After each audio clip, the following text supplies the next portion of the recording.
already on the sauce. Welcome to Alien Theorists Theorizing Casefile 293. 293? The Jack Parsons Project. I don't know if we'll call it that. Working Jack Parsons and the Red Rockets. I was thinking fucking pretty good. Jack Parsons, Trademark. fucking Satan, Jets, and Jizz.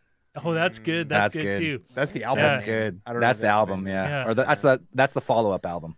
Yeah. Yeah. Jack Parsons' dreams do come true. That's the porno. Jack Parsons. Yeah. Jack Parsons, October Sky or Occults and Orgies. I like it. Well, it's a working title. I'm Braden. I'm Zell. I'm Dan. And I'm Andrew. It's listen, it's been a weird week. We had to fucking kibosh the regular show. Now we're here a fucking weird Tuesday afternoon. You may have heard Andrew. Braden, you're already on the sauce? You just got off work. Yes. It's Tuesday. I Me found too. out. I had a little bit of a health scare I didn't tell everyone about. Little bit. Turns out I'm just a little That fat. has something to do with those Got glasses? Just a little fat. The beatus? That's all it is. So it's all good. Oh, the bitters? No diabetes. No, Oh, you found out that you're a little fat? just a little fat, a little overweight. Little fat. It's too bad. I was hoping we could get like insulin advertisements or something like that. Yeah. Poster child for it. Yeah. You knew Wilfred Poster Brimley. child for type 2 diabetes. Yeah. I'm the new spokesperson Yeah. in these glasses. Those Have are you something recently else. been diagnosed with type 2 diabetes? Yeah, those Diabetes. are totally sunglasses Wilfred Brimley. Wilfred would wear. Brimley's not around anymore, is he? No, He's probably he'd wear those passed on. glasses if he was. Yeah, I probably. Dude, those glasses are they're just a little bit too wide, so I can see the inside of your eye. I know. Who are That's the those? only Yeah, reason who you are can those see. made for? Dude, Like, who are they those made are for that very like, unsightly. That's the funny part. I love whose eyes tiny like glasses. fit into that. I Like mean, that they're I think so the- far apart. Like That's lizard that's the people. only reason you can see it of them because it gives you a little space to put your A It's little true. bit. Yeah, right here, The, inside. the actual lens is so dark, it's hard to see out of. So where I look So they is- are made for is- lizard people. is Like, out. Absolutely. It's called fashion. High fashion. High fashion. High fashion. Anyways, this week we're talking about Jackie Boy Parsons. Dude, Someone's whose his name has always popped up here and there, but we've never took a little dive into him. legit. It's so cool. Written cool. written out of history. Like written out of history. It's Bullshit. crazy. deleted. Well, no, they named a crater after him on the moon, just like all the That's other true. famous scientists, except But they he's stuck on it the on dark side. Yeah. He's on the as dark far side. away as Yeah. they could. Yeah. All It's, away from all the other scientists. Yeah. Buddy, you go could say this further is Far like- enough like away Jack to not get Parsons. jizz on them. yeah. Yeah. Not on the moon. I don't know. Like go pretty far. This Low is, gravity. and trigger warning. There's going to be lots of talk about ejaculate on today's episode because that's what if Parson Well, was that's about news to me. anything, right? It was about We've talked about Enjoying a Crowley good time. before and his sex magic. There's some overlap here. Yeah. And it's exactly much so. exactly what you think it's about to be. Jack Parsons eats ass for sure. Oh. Eats everything. Oh yeah. There's nothing's out of his reach. Yeah. So I didn't realize how much I practiced dark magic until I Oh, learned about Jack Parsons. To be honest, here I was like, oh shit. You know what? Definitely.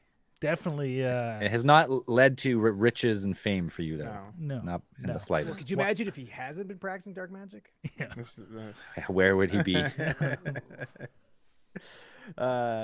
yeah, so we're talking about Jack Parsons, who is perhaps could be labeled as one of the most influential influential figures in like rocket science, I suppose. Oh, I I don't think huge they proponent. They wouldn't have got to the moon without him. No. No, I mean, You- yeah, that's probably a pretty not true on that statement. time. Fairly Not on true that statement. timeline, at least. Like it would have been.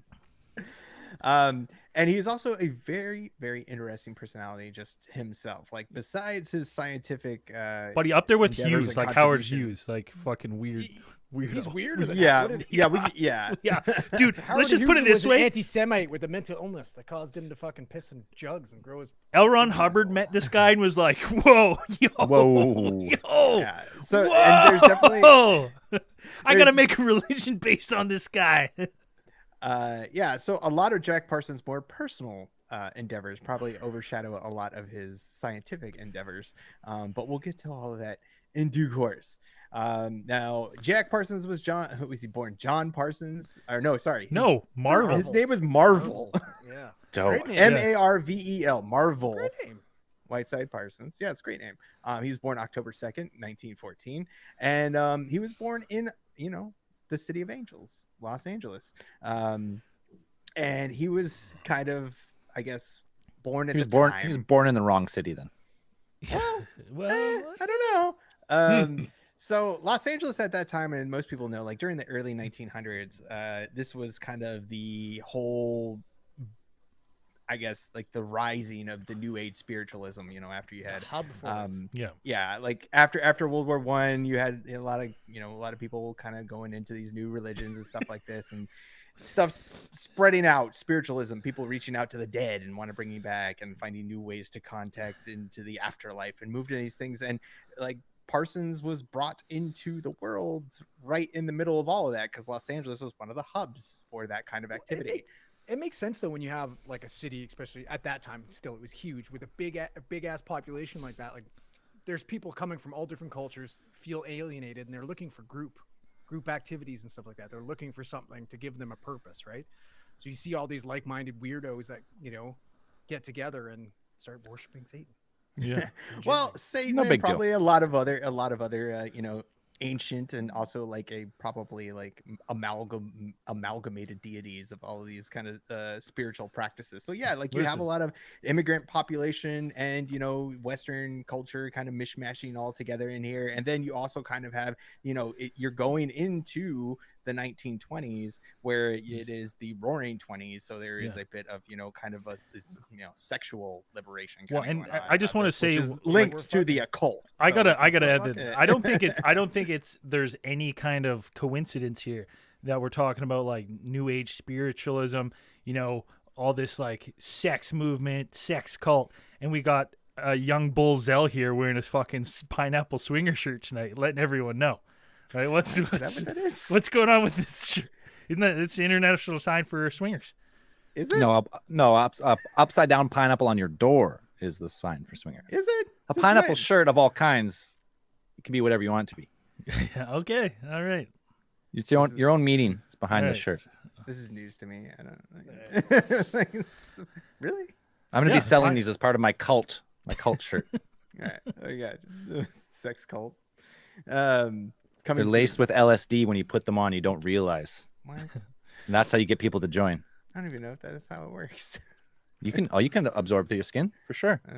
I don't know if a shirt would be right. Made of LSD. Oh yeah, if you're anything, some pine thrupples. Yeah, if you're anything, Be like more of a me, hat. You got to get on the temple or something. Oh. Bandana. I mean, I'll be honest with you, take off your hat, your hair kind of looks like the top of a pineapple. So you just go upside down, and you're fucking.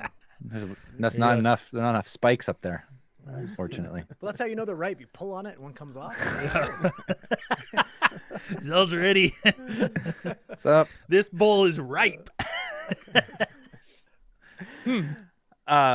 Jack Parsons. So Ruth Parsons, Jack's mother, would eventually change his name to John after a bitter divorce with his father, after she accused him of adultery, finding that he had made a number of trips to the local brothels, probably multiple brothels, like during her pregnancy. And so after the finalization of that divorce, Ruth took John and then moved to Pasadena, where they went to go on to live with her maternal grandparents, her grandparents, who were fairly well off at the time. Yeah. Like they to put it. They had some dollars. Well, this kid, he'd roll up to his new school looking like fucking Richie Rich in the limo. Wow. More like Pugsley Adams, I guess. Yeah. Fucking Richie Rich. But so he's getting dropped off in a limo every day. He's getting beat up fucking regularly. His daily allowance was $20. And this is a time when the like fucking average wage was about 26 cents. Yeah. Right. So this kid's Ballin'. brand new school, looking like an asshole. He's getting beat up regularly until fucking Ed Foreman comes to his rescue, breaks a bully's nose, and I'm sure calls him a dumbass after. But So like Ruth's parents or John's grandparents were both like they accumulated their wealth after they had a manufacturing and like tied up a manufacturing business, which left them quite well off. Not want for anything. Yeah, they had good money, and so he really had the chance to kind of like get into some of this stuff and indulge in a lot of the things like reading and literature, which kind of comforted him in his times of being bullied and isolated, like Andrew already mentioned. Like, you know, if you're gonna get beat up, and you know, he's a little bit of a nerdy kid. Like he's not like super strong, not super athletic. I think there's some anecdotes about him being considered like a bit effeminate. So, you know, that made him a target for bullying. And then but he indulged in his passions of reading, which were encouraged by his grandmother, who introduced him to, you know, classic science fiction, early science fiction writers like Jules Verne. And he also enjoyed, like, since they were rich, I mean, they probably had a subscription, or he was able to buy like the early issues of the pulp magazine Amazing Stories, which, if people are familiar with that, like Amazing Stories is one of the places where you had like the very first like writings of some of the most popular sci-fi writers now, like as Isaac Asimov, Ursula K. Le Guin, Roger Zelazny. Not at that time, but like these are still like stories that you were, you know. He was like, what? He was well read. Rocket ships, lasers, he was a Martians, well-read, all that stuff. feminine nerd. Dork. Yeah. Fucking nerd. Yeah. So he would go on to grow up, you know, in this life of privilege, and, you know, also being able to kind of just read anything that he wants. And then going into those, going into that stuff, he was able to kind of acquire a taste and an interest in rocketry, modern rocketry, because that's the way things were going. People want to go to the moon. Well, and the idea of going to the moon then was like fairy tale almost, right? Yeah, it's like pipe dream. never. Rockets we can't go to known in science space. fiction. Yeah. They at the time that the physics doesn't add up. Well, you can never get to space. It's impossible. Mm-hmm. Yeah. And Andrew mentioned before who his childhood companion would be Mr. Edward Foreman. So like these two at age 12 were basically building up like backyard rockets in like they were putting together like gunpowder. I don't know where Just they were getting blowing it from. shit up. Yeah, they were probably getting it from the rich. grandfathers. Yeah, they're rich. rich. And I think also like, you know, the manufacturing, like I think there was some like gunpowder, and also like fuck, it's the early 1900s. Like you can find gunpowder anywhere, I'm sure. Yeah. You could probably just buy dynamite as just anyone could just buy a stick of dynamite. You could buy you know, yeah. There's no safety just back go down then. to It the probably Acme came in store. toys. And it Probably didn't- Yeah, you would probably It's not like it was like, you know, it takes that much. Like you have these guys doing rocks. They probably blew one thing up and it sent something flying into the sky, and they're like, Dude, kids safety back then. They probably had like my shit. first dynamite kit or something. Yeah. You know, like it's like safety back then was not an issue. They blew so much shit up that their nicknames around school became the Powder Monkeys. Yeah. Right? Like that's fucking awesome. So yeah, they were designing things like gunpowder-based rockets, like with aluminum foil. They were like cherry bombs, fireworks, and glue. Like, didn't they putting all blow that up a stuff together and shed just, like, too? Like early on, like I thought I read that they the two of them blew up a shed by accident. I I wouldn't be surprised. Right? No.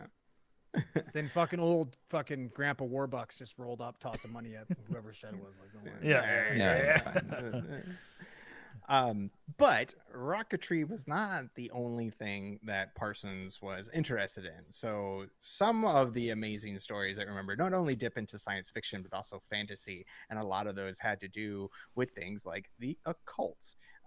So Parsons Jack would go ahead and start first dabbling with the occult around this time, and there is an anecdote about him. One of the first things that he did was attempting to contact the devil in his bedroom.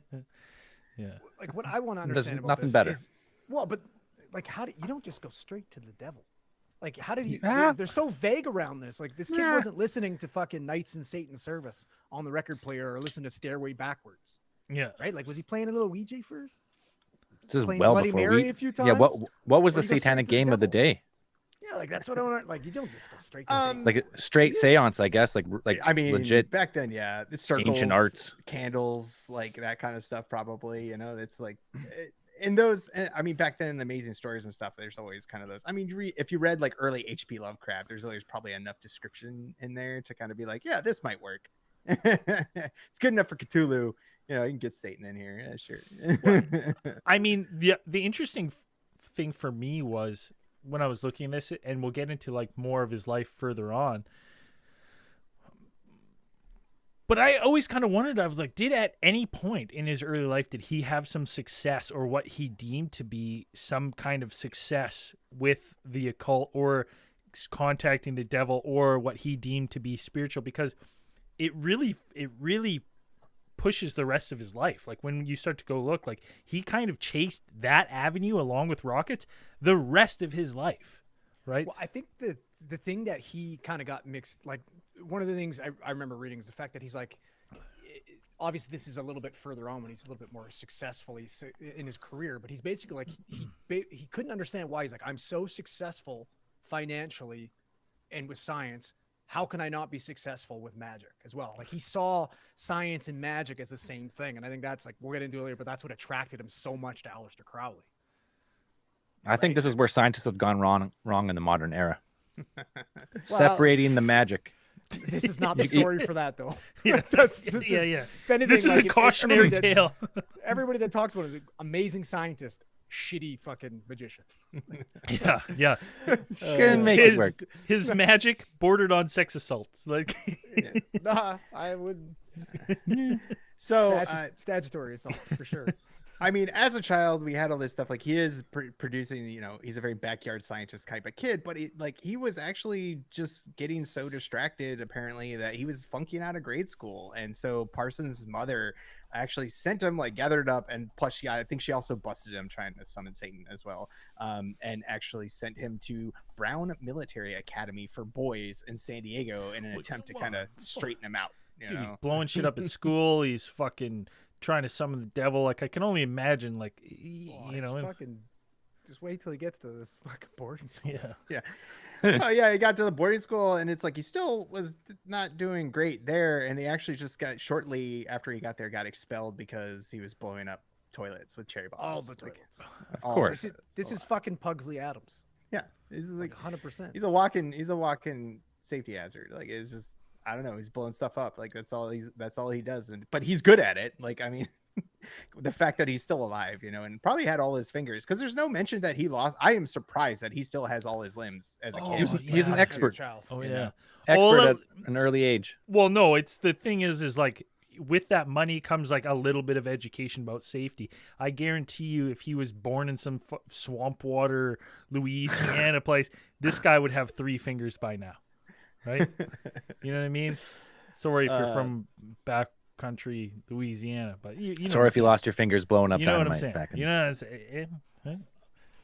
But from his early times and experience with the backyard explosives and stuff, Parsons did pursue an education in the areas of chemistry and physics. So he chose to enroll in Pasadena Junior College in 1933, hoping to study those subjects and kind of further his knowledge about it.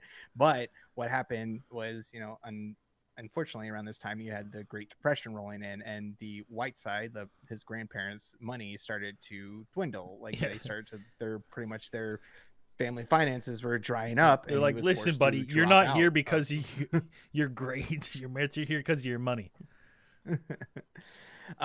He was actually accepted. He would at the time he was accepted to Stanford, but I think he did like 1 semester he was able to do, and he just couldn't continue because they couldn't pay for the tuition. So the thing is like Parsons actually was never really great at math, according to most accounts, and that he never earned more than a high school diploma. Like he never finished college. He ended up never finishing a college degree at any of the universities on the West Coast, plenty of prestigious ones, but he never got that far in his formal education. So he kind of reminds me of like his trajectory and stuff, like kind of almost like Bob Lazar before Bob Lazar. You know what I mean? Where this guy, he's really talented in this one area field, but doesn't have the credentials. Yeah. They called him one term that is used to refer to his kind of his talent and stuff is they called him a cookbook chemist. Like he's just, he knew what to combine but didn't know why they worked together. Yeah, like you didn't know you couldn't write it down on paper or tell you how he did it, but he was just like, okay, like this, you put these two together, make a little bit of that, a little bit this of this, make big bang. Yeah. So Parsons, lacking the funds to continue his formal education, he was actually forced to take up a working job. So he was working weekends, holidays, and pretty much a full-time employment at Hercules Powder Company, which is, of course, you're going to work at a powder company. What kind of powder? Gunpowder. Yeah. He was bringing home pockets full every night. Let's not pretty much. Like that's what it sounds like. So But this also gave him the opportunity to learn more about the properties of gunpowder and its potential, because they had been experimenting with this in his childhood, in his teens and stuff, to use it as an actual rocket propellant, which wasn't really people weren't really doing that stuff yet. Rocketry was still very much seen as like a pipe dream. Like, this is still something that's very much like science fiction. Like, rockets, like what, like that's crazy stuff. That's science fiction, nerd stuff. That's not going to happen ever. We're still using propellers and stuff on planes and stuff like that. Like, jet engines haven't even been invented yet. But so occasionally, yes, he was taking work home with him, and siphon off a couple like stuff like that to kind of fund and supply his, and still buddies with Foreman. Like, him and Foreman were still buds, and they were still pursuing their rocket dreams. They were doing cool shit. Like, they were mixing the gunpowder with glue, right, to keep it together, and like trying new shit and getting It's like a a little stabilizer. bit of success. Yeah. I remember it was cool. They did their first like test rocket launch in the 30s. They did it on Halloween night, and they like fucking lit a bunch of shit on fire. And they did it right by this place called like the Devil's Dam, where they're from. Yeah, It was of course. of course, right? Yeah, I mean, why not? There's lots of places called the Devil's something around California. You had to do it there. You had to. Right? Yeah, had to. It's almost as they were summoned. I heard. as Parsons experience with rocketry and his knowledge of chemical properties and these things grew, also his interest with the occult grew. So like in about 1933, Parsons actually turned he was making some money from his like rocket exploits and these things, and he actually turned he moved over to like a place in Orange Avenue, and he turned this estate into what was called like basically a bohemian haven. Like, he was renting out rooms to artists, occultists, dropouts, like every kind of person that would be like into that stuff. He was just kind of renting out rooms to, it's basically bringing a little extra money, and also kind of like get more of the probably. So Foreman and Parsons were like together. We're still trying to get they're still trying to get funding for their experiments. They still want to kind of make money, and they still want to progress in their field. I love that. They're like, we've been blowing shit up and mixing glue and gunpowder. Will you pay us? Okay, I mean, yeah, they still wanted to learn, which I think is like an important thing. It's like they still knew they needed to learn more, I think, and it's like they wanted to get into it like even more. So they would go to public lectures, like they would go to the universities when they had like public speakers and stuff on the topics of like chemistry, physics, rocketry, any of that kind of engineering, those kinds of things, and they would go and they would attend these lectures and stuff, and learning along the way. And so at one of these, this is where Jack Parsons and Edward Foreman met the PhD candidate Mike Molina, so at a Caltech lecture. And so the two of them would actually manage to when they talked to Molina and like knew him on a personal level, Molina decided to introduce them to his thesis advisor, who was Dr. Theodore Van Karman. And Theodore Van Karman was like one of the kind of like, he already had like a place, he was like in charge of the university's Guggenheim Aeronautical Laboratory. And apparently this guy was a massive character. Like, he would do the majority of his lectures in German, and then realize that he was doing it in German, and then just switch to English, and not go like retrace his steps. You got that right? Like, okay. you didn't fucking get it. Like, yep, too bad. And so Scheiße. I'm not going back, like, so when they got along with like Carmen, like when Carmen came on the scene, like he liked Parsons, like him and Parsons got along, and even Parsons like occultic stuff, like Carmen kind of enjoyed. He kind of, I think one of the ways he'd refer to him as a delightful screwball, like is kind of like he's a great science. He's like, oh, he's a great scientist, engineer, like huge talent and whatever. And it's like all that other stuff that he knew that stuff was going on, his kind of interest in the occult and the things I mean, he was doing some of that stuff at work, like I also was like normal in those times, right? Like they on Caltech's like fucking campus, they had a fucking ancient Egyptian style like temple where people would go and do occult practices, after dark and shit like that. Like this was kind of a common theme for this time. Well, This is and the the, cool especially with days. intellectuals. and the yeah. other thing that I kind of feel like in this era, and like that kind of reached into later eras too, is like there was some appreciation for like the cowboy scientist, like the scientist who was like willing to kind of, just push the envelope, do these things where you're like, I think it's more like they didn't know any better. yeah, well, but no, exactly. But so they're like, this guy's doing these things. We like, look at these explosions. We've never seen anything like it. And you're like, technically OSHA didn't even exist back then. Like, I mean, there was still like the Department of Labor, but Yeah. OSHA was not a thing until like the Nobody's 70s. reaming Wemyss. Nobody's got any Wemyss. right? Like, Nobody's because I'm wearing like, hard hats, I always think nobody's like a wearing couple, goggles, nobody like, had you give this guy, in another 20 years, this is the same guy who's like fucking keeping the nuclear fucking spheres apart with chopsticks. You know what I mean? Like just cowboying it. Like Yeah. that's the kind of guy this guy is. Like Parsons. So they got access to onto the campus to kind of do most of their experiments, and some of these experiments got like increasingly violent, and like their explosions just got bigger and better, I suppose, as they're going. And it like it got to the point where people like recognized these guys on site, and they started calling them, or they gave them the nickname the Suicide Squad. Yeah, there was like no doubt in their minds that they were gonna fucking die in an absolutely epic explosion on campus. So it's interesting too, because around this time, so he's starting to kind of partner up at Caltech, and this is kind of where he gets his first taste of stardom, right? He gets a little bit of, this is where he gets popular, because he actually gets called to court and appears as an expert explosive witness in a trial of police captain Earl Kynette. He was the head of police intelligence in Los Angeles, and he was accused of conspiring to set a car bomb in an attempt to murder of a private investigator named Harry Raymond, a former LAPD detective who was fired after whistleblowing against the police corruption. Yeah, and he remade the bomb. Yeah, and Parsons completely remade the bomb, showed how it would have went off and what happened, and literally led to Kynette going to jail. He got convicted to 10 years.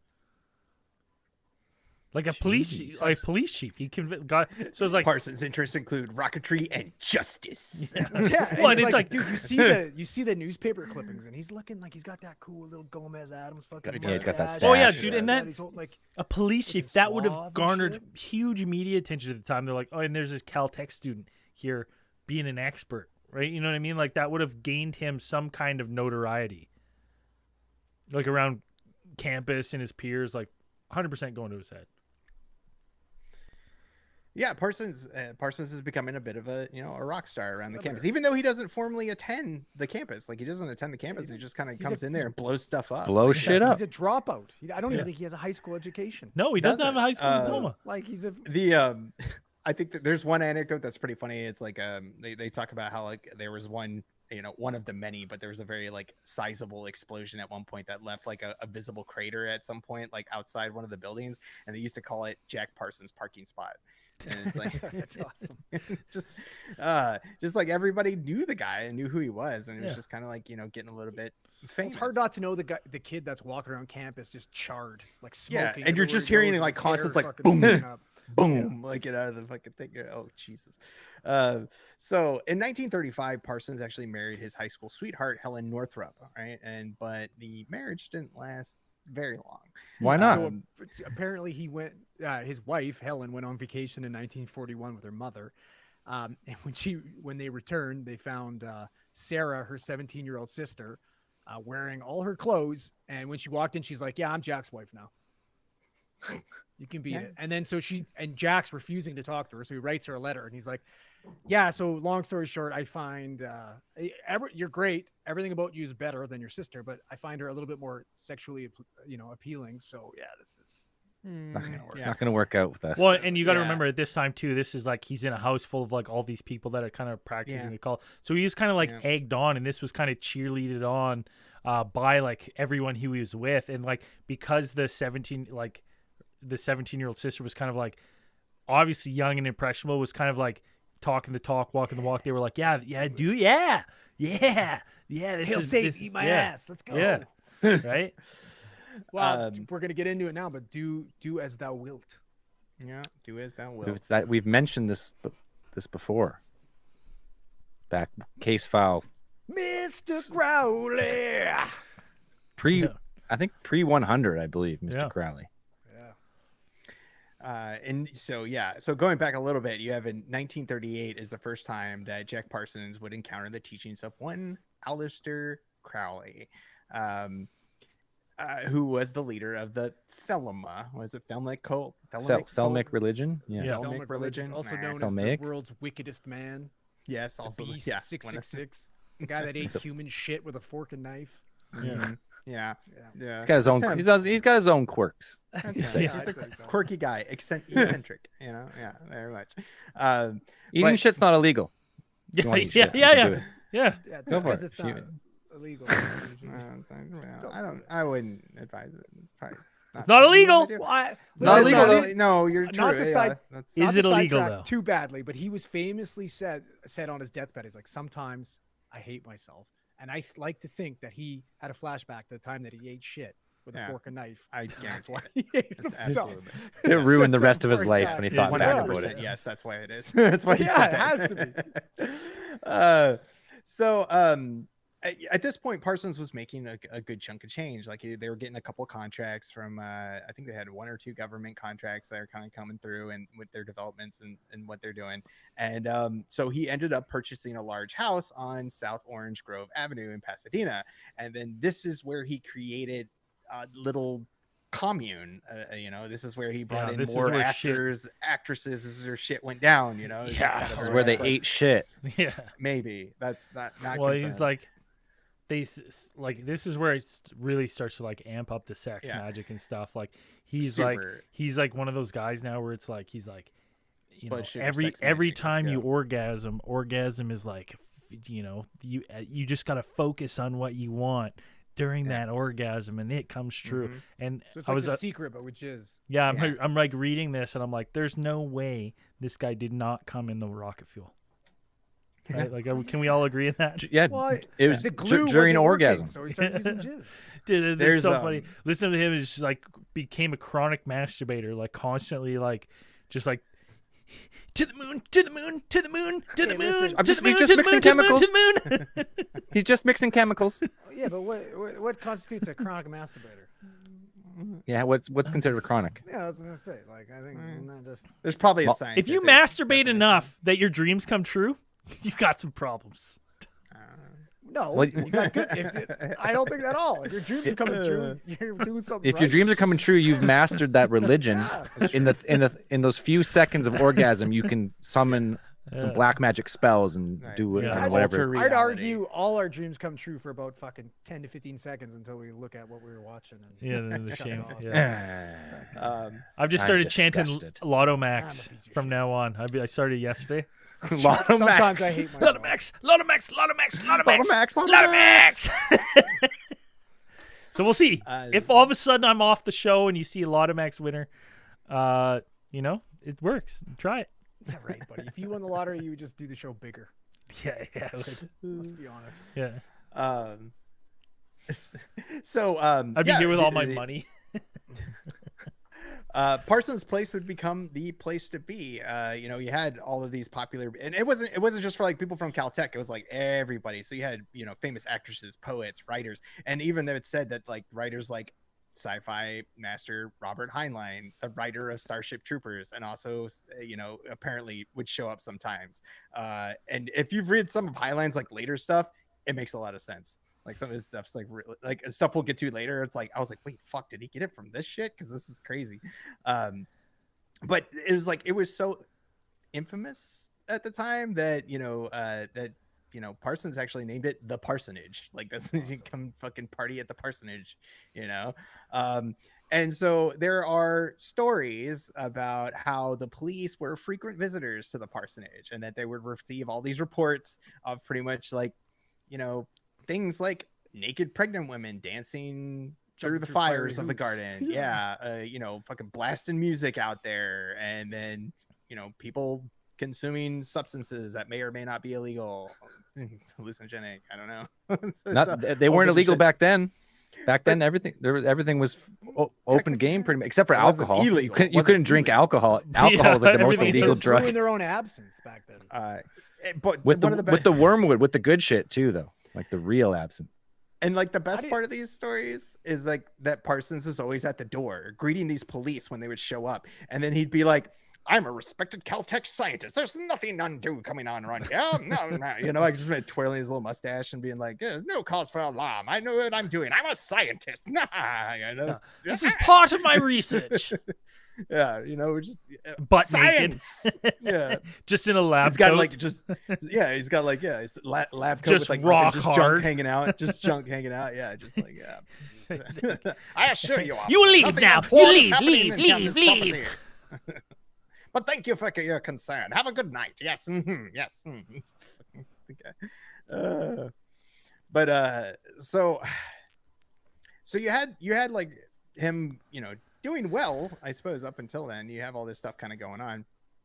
And like, not only was he being taken notice in social circles, but also his advances and his experiments were actually getting the notice of of like static, like, or actually like they were getting the big contract money, right? Yeah. Because one of their experiments was they were actually testing like a static motor rocket that could run for over a minute, which was like unheard of at that time. That was something that like did not happen.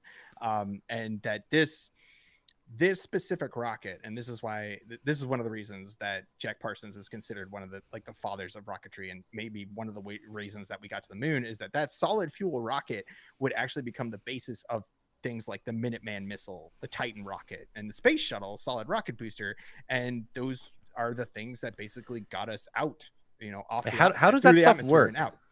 Well, Because there's like, he made like the original jet fuel, like the liquid compressed fuel, right? But then also the solid fuel. How does that one fucking work? That one's crazy. So his whole thing was apparently like they were using like liquid at first, I believe, and like powder and then liquid, and they were trying to figure out a way and like how to kind of like it didn't work because like if you put the liquid in there, like transporting it became logistically it became a problem.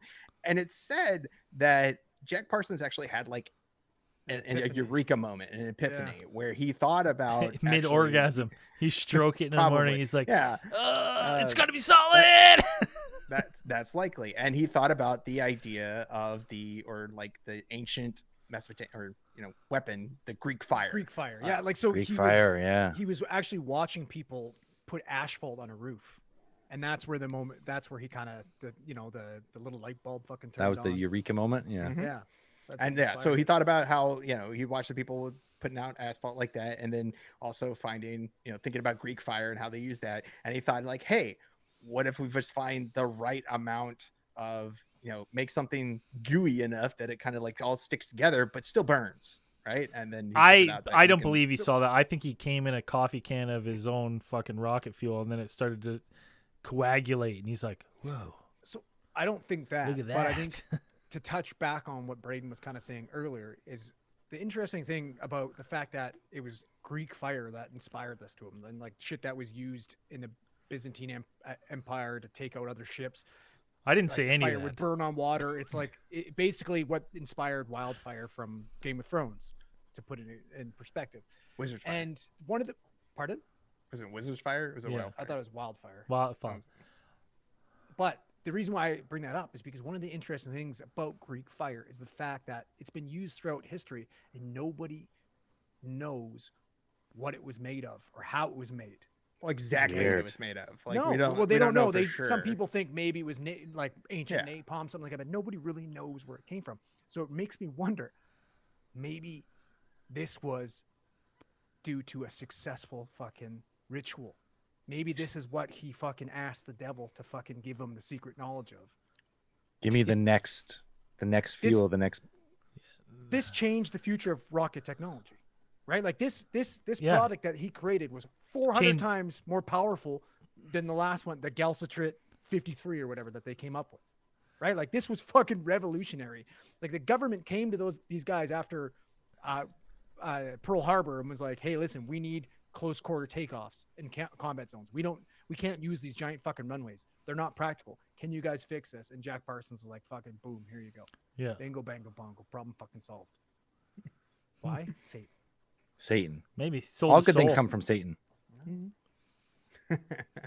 Well, I mean, why? Like, why not? Like, if he was trying to summon the devil, like, you think maybe he was making pacts too, like, of trying to like sell his soul for this kind of knowledge or something, right? That Well, came to look him. at this guy's life after this. After he this created moment? let's look at his fucking life, and it's like All right, we're- any other pact with the devil. Right. We're gonna look at his life, but we're gonna take a short beer break here. Take a pee, and we're gonna be right back.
We're back. We're back. So as Parsons' rocketry exploits and career is taking off, so is his occult life as well. He is rising into the ranks of the Ordo Templi Orientis, which was like the California chapter of like Crowley's bunch. Well, and OTO. he's like rubbing elbows with like L. Ron Hubbard and like. Well, not yet. Not yet. I thought he was at this point. You're getting Almost. too. You're getting You're a too little. crazy. We're getting there. Jumping. I actually thought he was already. So that was my mistake. I thought at this point he was already had started no, he just to. started the OTO, which is this is the thing that was founded by Drake, right? Yeah. Yeah. Right. Exactly. So after he got into the OTO, it's like they became like the Agape Lodge is like one of the places that's mentioned, and this is where Parsons saw like his personality and his intelligence kind of rose him through the ranks of that area, like that chapter of the OTO. And so he began personal correspondence with Crowley and then kind of became like his de facto representative for the OTO in, I guess, in California. Which makes sense because when you look at like the situation for Crowley is he's kind of on a little bit of a downward spiral. He's eating Like, shit. things are kind of like, exactly. He's eating shit. It's not, Everything's things downhill aren't going from well for him. And then all of a sudden, this fucking American rock star, right, who's rich and famous, is starting to pick up his practices. Of course, you're going to make him the figurehead of your movement out there, right? Like that's kind Well, of it adds so much credibility to you because this guy's like getting these government contracts. He's like revolutionizing rockets, and he's jerking off in the name of Odo, right? Filthy rich. Yeah, he's making good Sexy. money. Yeah. Sexy. That mustache really fucking sells him in a nice light. Fucking good look guy. He's got the mad scientist hair. Like, You guys should do good that. mustache Hey, hair. I could probably do that. You can do the straight stash like that. Yeah, I probably could. Yeah. Yeah, you just gotta shave it straight. That's the secret. You can't let it curve around the lip. You have to have it just go perfectly out. I gotta look into that. So by 41, Parsons and his, the Suicide Squad club had kind of demonstrated the functionality of what is now called jet assisted takeoff. So JATO, which is what they're probably best known for. Essentially, like if you watch videos now, like pretty much the only video when you look it up is always the one. It's like a C-130 with a bunch of like rockets taped to the back, and it just like lifts off like goes vertical in like 5 seconds. It's cool. It's super neat. And you see it all the time, but it's just like, it's just that's the only way you see it kind of now. It's just like on those big C-130s, and like if you got limited space, you're just like hitting these. I don't know what it feels like when you do that because it must be crazy. You're just like hit the jets like oh yeah, crazy. I bet you're sucked back into that seat, baby. Huge cheese coming off that.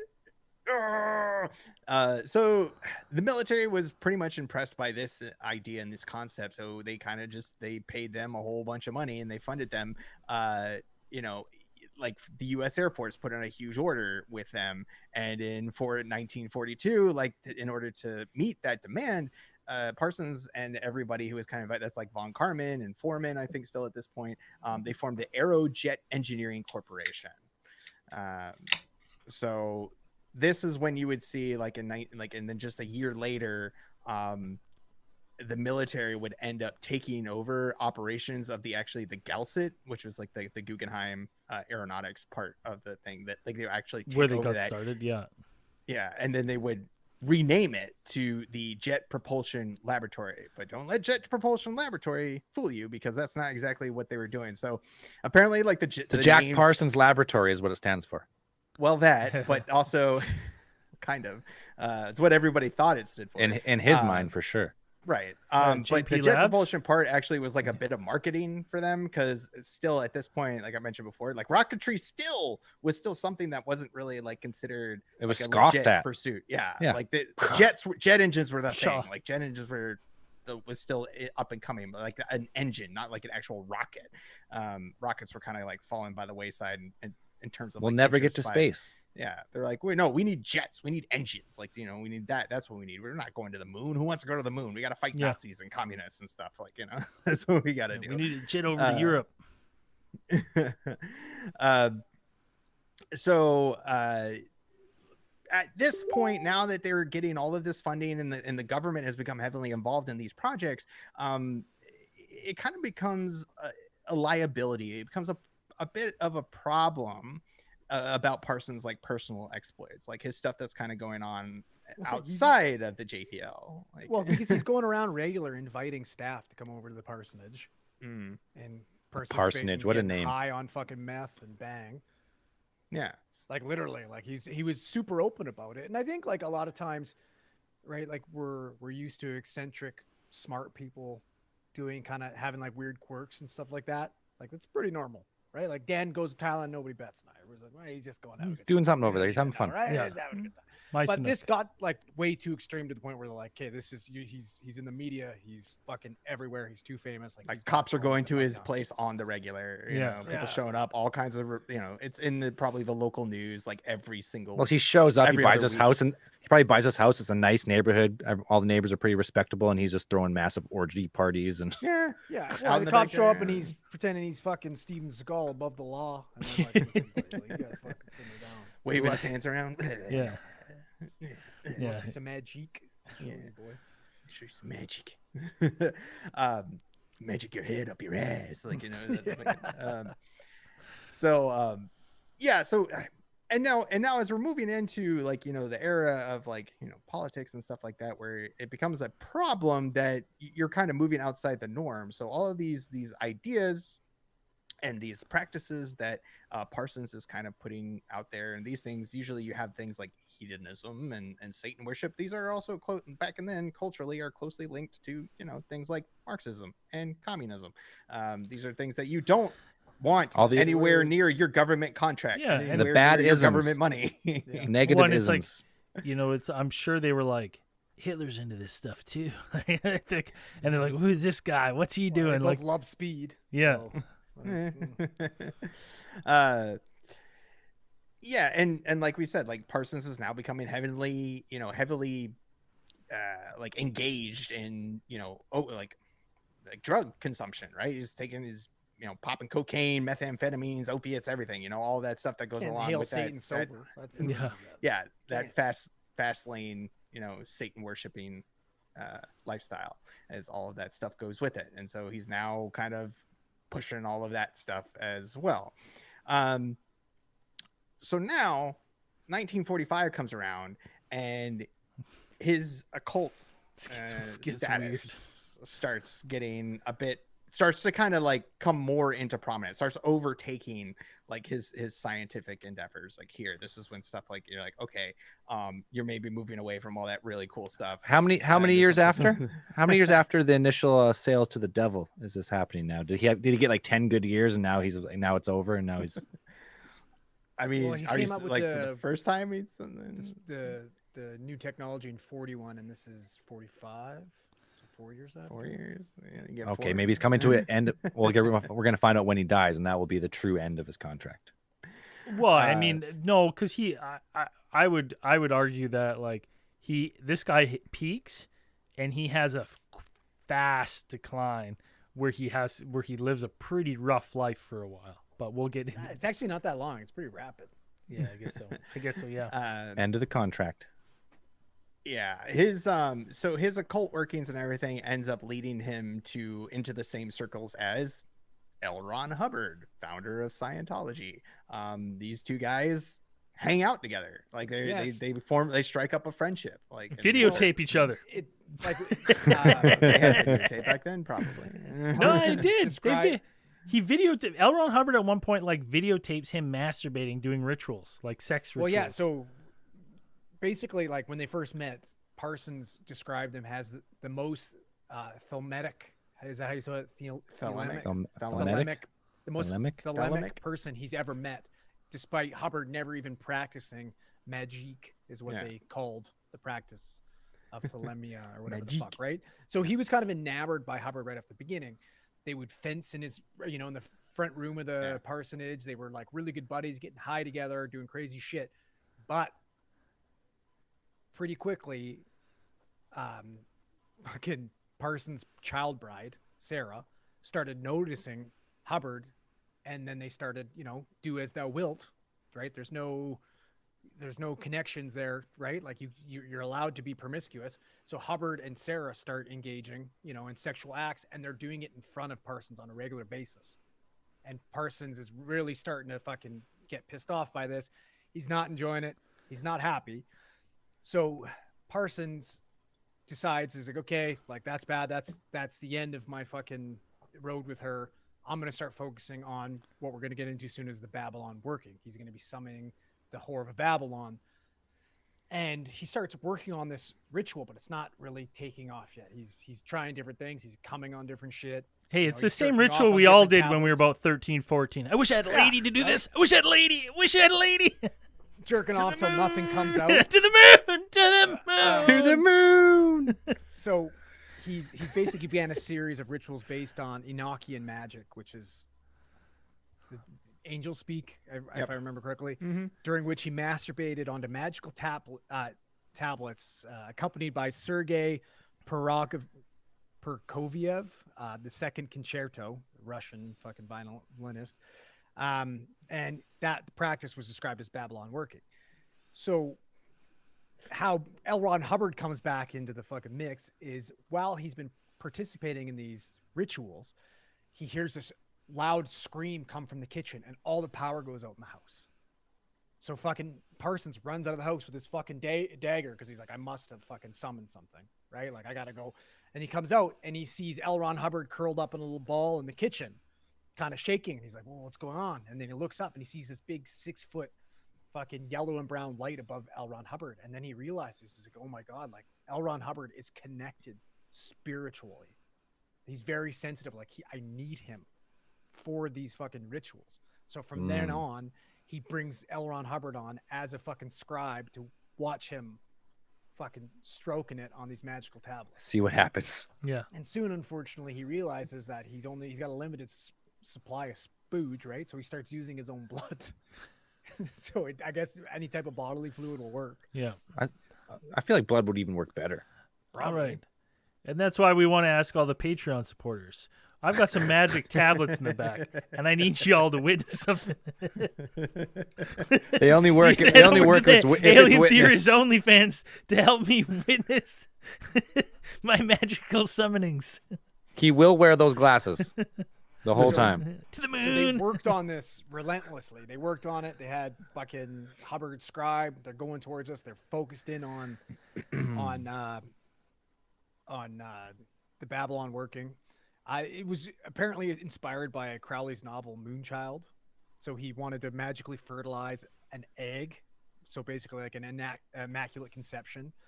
And their final ritual took place in the Mojave Desert in late February of 1946, during which Parsons abruptly decided that his undertaking was complete.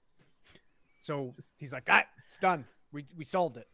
On returning to the parsonage, he discovered that Marjorie Cameron, an unemployed illustrator and former Navy officer, supposedly, had come to visit, believing her to be the elemental woman and a manifestation of the Whore of Babylon that he had invoked. So he thinks that his ritual, Babylon working, was successful and brought forth his Scarlet Woman, and that's what he referred to as, right? And I find this fucking hilarious because we all know L. Ron Hubbard, Shyster. massive piece of shit. Yeah. Worst person humanly possible to get into business with. They actually, so after this, they press L. Ron Hubbard when he's getting into Scientology about this. And they're like, so like, what the fuck, man? Like, Yeah. tell us about this OTO stuff. Tell us about Jack Parsons. And he takes a stance after this that he was actually enlisted by the Navy to work as an undercover agent to go undercover and rescue a fucking woman from, the deep, dark fucking spiritual world of the OTO and Jack Parsons. And that's why he rescues Sarah and ends up marrying her. But yeah, I thought that was fucking hilarious. Guy's just Yeah, and so videotaping him nonstop. He's like, God damn. He's like, did you And get that? And he's like, yeah, I got it. You know your shit has to be fucked when you're actually like. So Parsons ends up writing to Crowley about his Babylon working, like all of his like information and the stuff that he's been putting down on paper, and like sending it to Crowley for kind of like critique and approval. And like Crowley was harsh on it. Apparently, like he was like, when he was telling Parsons, what do you even know what the fuck you're doing? Kind of essentially, he's like, you don't understand anything about this ritual or the dangers of what you're doing. You don't even know Thelema. You have no idea. Yeah. You're messing with forces that you don't understand. Did you even eat human shit? Yeah. Did you eat shit? No. Get the fuck out of here. You're just out here coming on tablets. Fucking Bush League. But I mean, you have to imagine like poop. somebody like Parsons is probably like crushed. It's like, oh, my for my idol sure. Crowley is like telling me like I'm a giant piece of shit and I don't know anything. Like, oh, it's sad. But he gets it done, and and as he draws forth his elemental woman, Marjorie Campbell, and they begin their romantic relationship. So my favorite part about this too is they're practicing super like intimate sex magic, worshiping all this stuff, because this is a Scarlet Woman. This is everything that he wanted. That he they're still manifested. doing these sex. I think there's like rituals that are going on at the same time, right? Like the OTO has their own rituals, which I like sex parties. There was like one of the things he was talking about. He was like they would have ritual sex where like he would chant his dreams and his wishes until he orgasmed. To the moon, to the moon, And to the the best moon, part to about the moon, that to the is, like, moon. that's the shit that's going on this entire time. Marjorie Cameron just thinks they're having sex. Yeah. She doesn't even why Freaky. the fuck is this guy doing? Like, Why this does he is keep some chanting freaky to the shit. moon? I'm going into it, but like it's weird. Yeah. Is that a safe word? Like, Yeah. Yeah. I don't know. Yeah. With no prior information, it'd be a very interesting Yeah, situation she to just be in. goes with it. Apparently, guess she was this- there she's initially into to it. talk about her UFO experiences that she had. Oddly enough, not to get off on too much of a tangent, but she apparently saw like cigar-shaped saucers, and she wanted to talk to the fucking Rocket Man about it. But, Well, I mean, Oh, and that's then- well, that's we can interesting talk because about that's it early. while That's we're early doing in the UFO lore. yeah. yeah. Now, even before the Babylon working rituals, like Parsons and Hubbard's relationship was kind of becoming, like we already kind of talked about it, like it was already becoming a little bit strained with like a part of the Hubbard's relationship with Northrop and these things. But all three of them had decided, previously to form a company called Allied Enterprises, with Parsons investing Great a business. large portion of his savings, because at this point, like the money was a bit drying up. Like I think at this point they'd actually Parsons had people are starting to distance themselves from Parsons at this point Well, already. he lost his security clearance, right? He got Yeah. fired Right. because he had connections with Marxists. Yeah. like at Caltech, and and they're like, yo, and he's hanging then, out with like, this guy who eats shit. Yeah, and he was kind of forced into selling his shares of Aerojet. Like they kind of forced him out of the company, kind of being like, we can't, And can't have this. We'll he pay gives you off, like, and they just like, okay, he like, gives that all this money to L. Ron Hubbard to pretty much. to start up I a think I've boat heard buy this and story sell. before. This plan sounds like the absolutely craziest thing. So We're like talking about Tom Cruise here, like, what are you doing?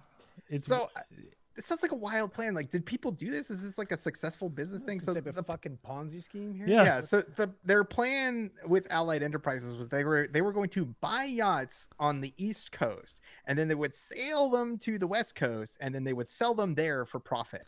So maybe the idea was is Obviously that the this was money was Hubbard's on the idea. West Coast right now with movie stars and this kind of things, and that they could buy them cheap, do the work, the labor of getting them to, but it seems like a wild idea. Well, I mean that's crazy because that's before Panama Canal, Yeah. right? So it's that's a long. or is journey. that right? Maybe right around the same time. Because if there's no canal, you got to go all the way through around the bottom of fucking South America. That would be a massive journey. I guess Yeah. that's how you save the money. They're like, we're not Well, shipping maybe- to the West Coast. Well, maybe that's why it just never fucking happened. Yeah.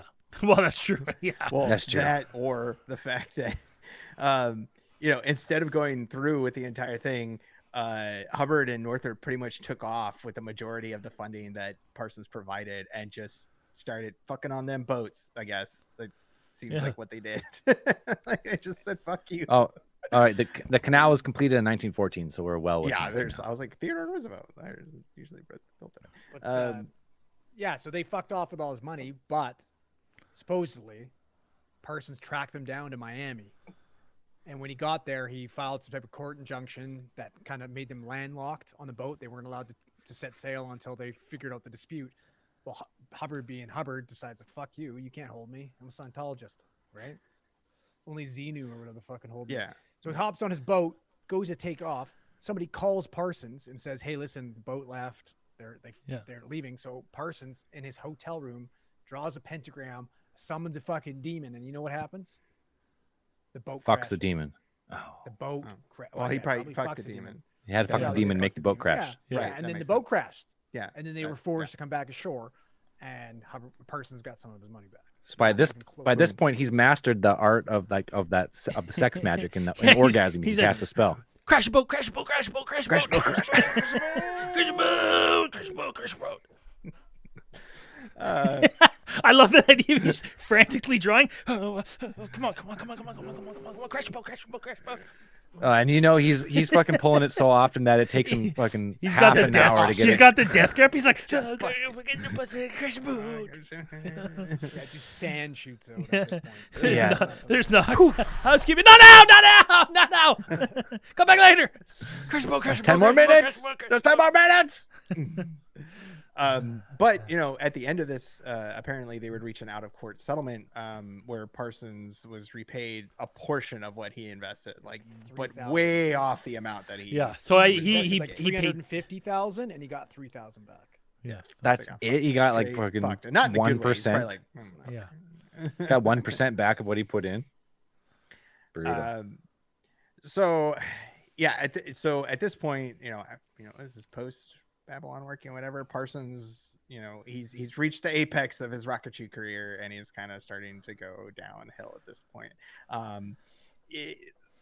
This is kind of seen like the whole falling out with Hubbard and the conclusion of that saga is usually seen as the time when Parsons' life starts to kind of like derail.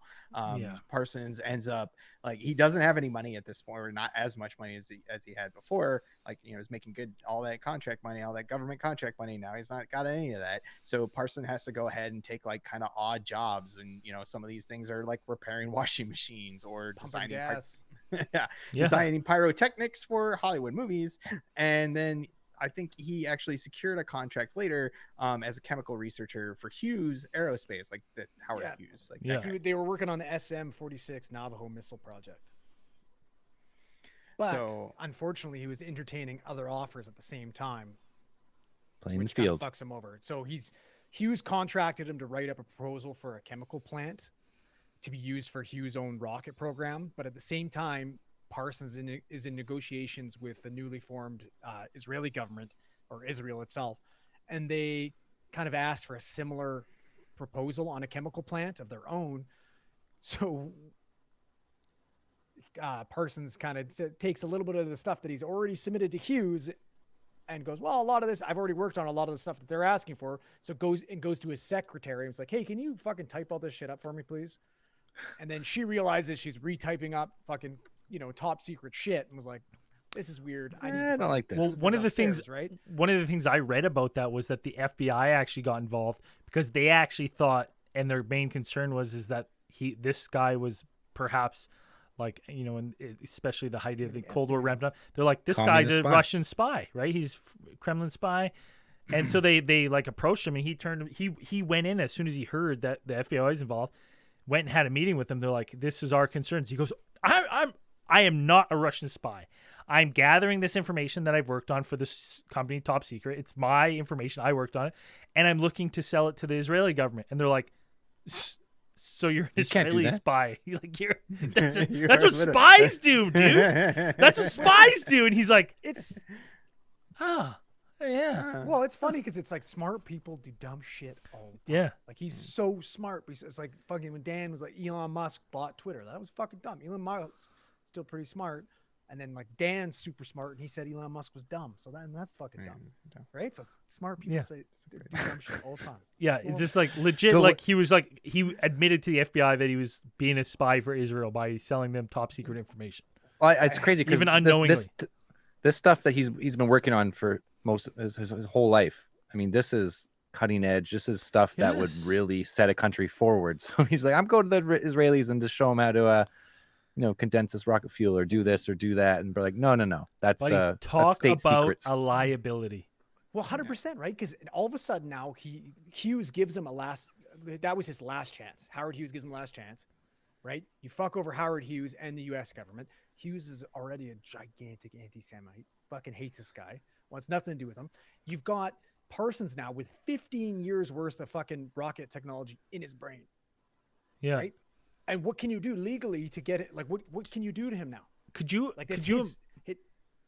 imagine being like in the FBI and you're worried about this guy being a spy, and then you're like, this is even worse than we thought. He's a fucking idiot.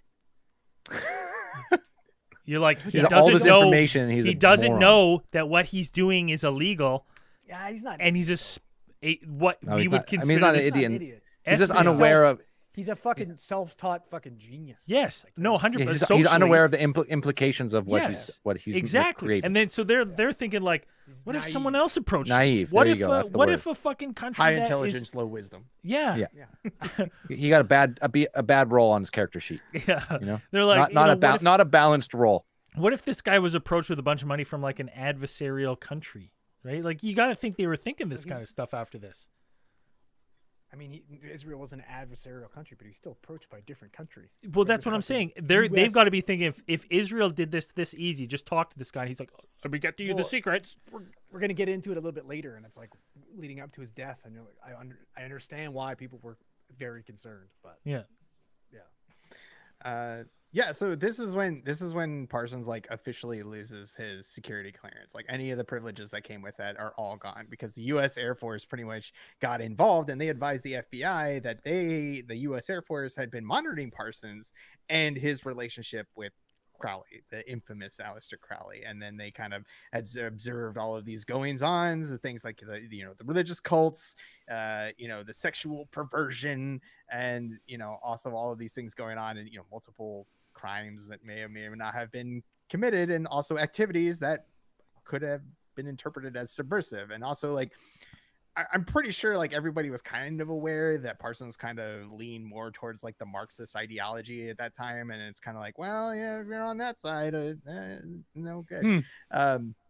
And that's when they decided to kind of revoke all of Parsons' like security clearance. And then like if you're working with rockets for the second and time, stuff, yeah, this if you're is the gonna second time you gotta like that's you're done. gone. Like that's Yeah, that's you're it. It's never out. getting it back. You're getting it back at this point. So Parsons' life comes to an abrupt end, where he died in an explosion.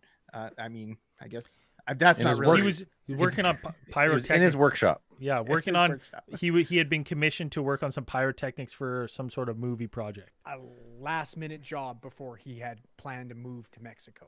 Yeah. Like that day, literally, bags packed, he's fucking leaving. And So then, the guy who has been taking part in these experiments, blowing stuff up professionally now for years and years, has a mishap in his workshop where he's for the first time blown himself up. Right. and one of the super this is devastating too. Like he didn't die at first, but when this explosion went off, he basically got Huge. Harvey dented, like half his face Just blown right off. scorched. One Legs one gone, arm so- clean, blown off. Yeah, Like this was a massive mangled. explosion. Not to mention he's got tons of fucking like Other stuff. explosives just strewn about his place. The one really interesting thing that I found about this though is so one, he's potentially leaving to Mexico. That was the plan. Marjorie Cameron had actually left him, moved to Mexico, and they had reconnected, and he was going to be moving down there to be with her because she was living on a commune somewhere in Mexico. Something super interesting about this though is you remember the previous police chief, Earl Kynette. Yeah. Well, he was sentenced to 10 years. This was weeks after he was released from jail. And what was he using to fucking kill people? What was his plan? Bombs. Bombs. Well, and Boom. the fact is that he didn't die right away. Like he actually survived, and police who found him in the rubble said his last words were, "I'm not done yet. I wasn't done yet."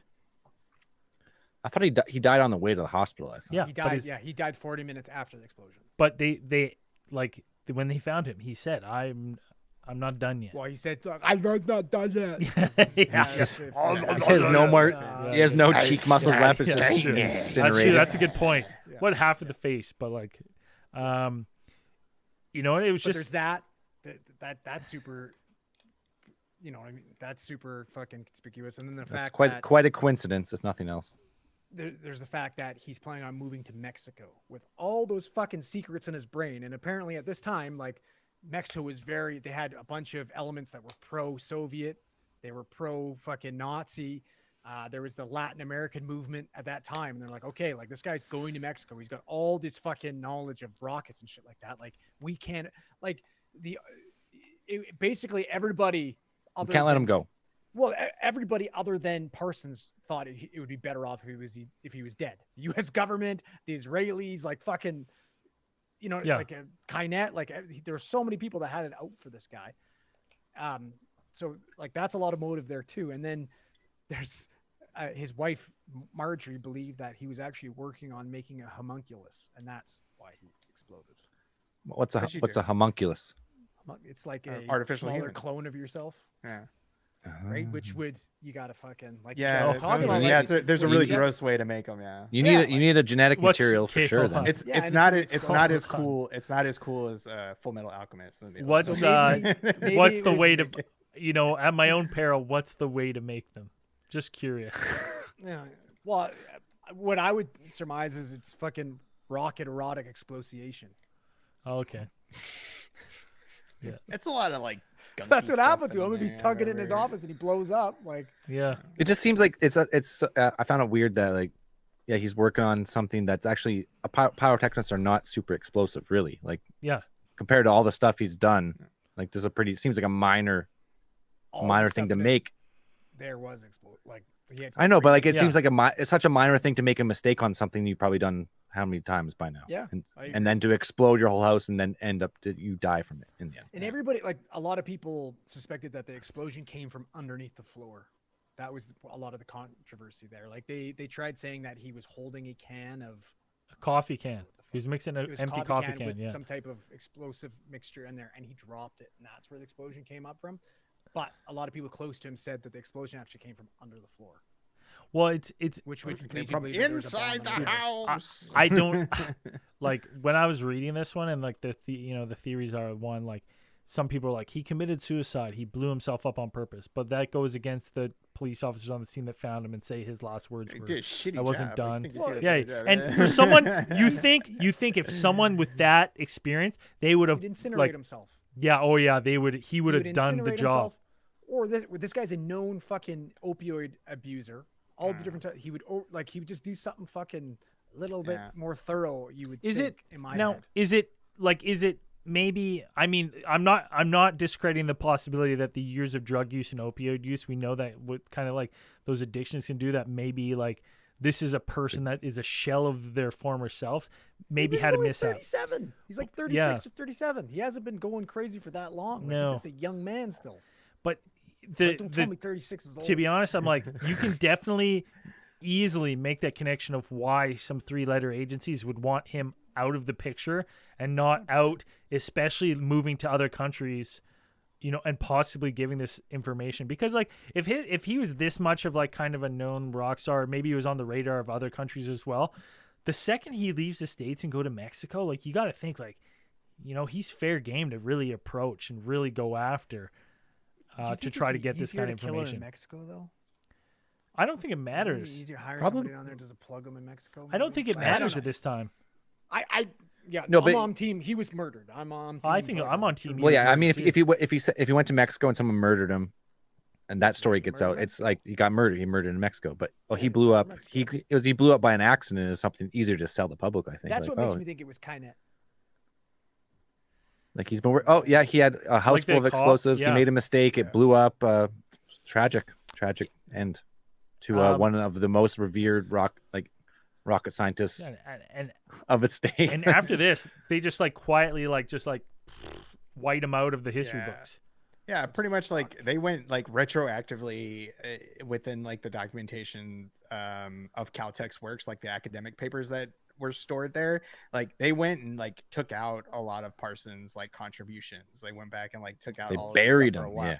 For a while. I mean, I think until recently they started kind of like reintroducing those things. And Isn't that crazy though? Isn't that He's crazy? probably the least. He's like the least known scientist who made such an impact. Yeah. On like the modern world. And But you're it's like, crazy who's to me, Jack it's like- Parsons? No one fucking knows. It's like recently that we've been like, oh, okay, like, yeah, this guy did have some like major contributions. It makes me think of people who maybe did worse that have been just like written out of history that we won't know Completely. about, that we're not going to hear about, right? That who maybe had major contributions. It's kind of interesting. Well, even if they weren't even major, but significant enough that they pushed us in a certain way. But yeah, they were into some sex magic, so They we just decided love that they're jerking no it. longer part of this. What a fucking thing, though. All right, we recognize Jack Parsons as a major contributor to rocket propulsion and to be able to leave Earth's atmosphere. So we'll give him a crater, but on the backside of the moon, where no one can look with a telescope, it lives over there. Jerking it. It does. They picked a suspicious looking crater too, just how it was shaped, just for him. It's kind of weird because like same thing. Like, obviously Nikola Tesla did way more as far as inventions and stuff, but he was kind of just like lost from. He's not really taught like until like the modern times. Like, oh yeah, he is the father of AC current. He is the person who started our entire electrical grid. Who's Nick? But we know Edison really well because the first light bulb and DC current, and all that Propaganda. stuff, but That's why. he's better. He's a better businessman. He did Yeah. way better with business, so people remember him. Jack Parsons just Too much sex magic. too Yeah. much sex Awesome. magic, you know, Maybe made That's him fucking homunculus. awesome. We don't. dude. Especially at the time too, because this is still like Christianity, especially like religion, very prevalent. That's like Or it's was what intertwined. they And they're like, found we after cannot the have dark explosion- magic. His What if homunculus. what they found after the explosion wasn't damn. Jack Parsons? That was Ridiculous. ridiculous. I dig it. I dig So that. Jack Now Parsons he's lived living on? in Mexico with Yep. his boats, with his yachts. You get busy It was- living or get busy dying. He made what do you call this thing? Homunculus? Homunculus. Yeah, Homunculus. watch Full Metal Alchemist. Yeah. I just know this from I Come know it on. from Diablo as an item from like a fucking witch Yeah, doctor. you need to watch Full Metal. Okay. Artificial All human. right. Made with So really he gross made a clone of himself, stuff. Yeah. blew up the clone, Yeah. disappeared. Yeah. It disappeared. It wasn't finished yet, and he was just like, "Well, I can just blow it up, make it look gross, and then I disappear. I go to Mexico because he knows that all these people are after him, like we just said. So why not?" What is it? Ziwataneo? Is that where he's at? Fucking. Yeah. It's Busy living, or get busy busy dying. it's interesting though that someone like with this kind of a jaded past and stuff, he's just like, and this many connections, like he literally like L. Ron Hubbard was I'm gonna say inspired by what the fuck this guy and Aleister Crowley was up Ripped him to, off. and then goes on to create one of like the most notoriously like infamous religion cults of all time, Insane. right? Fucking And like insane, man. like how much of that is inspired from his times in these communes, right? With these two guys.